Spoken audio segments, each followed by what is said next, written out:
Ang mabuting balita ng Panginoon ayon kay San Marcos. Papuri sa iyo, Panginoon. Noong panahong iyon, umalis si Jesus at ang kanyang mga alagad at sila'y nagpunta sa tabi ng lawa.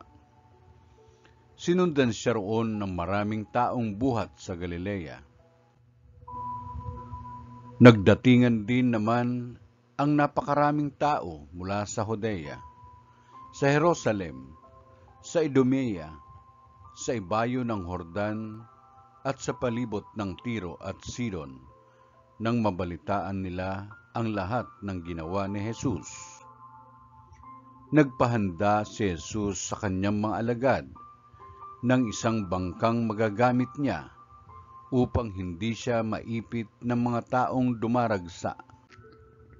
Marami na siyang pinagaling, kaya't pinagdumugan siya ng lahat ng may sakit upang mahipo man lamang nila.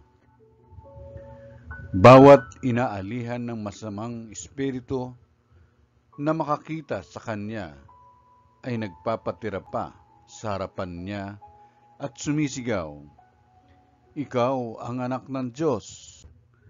At mahigpit silang pinagbawalan ni Jesus. Ayaw niyang ipasabi kung sino siya. Ang mabuting balita ng Panginoon. Pinupuri ka namin, Panginoong Jesucristo.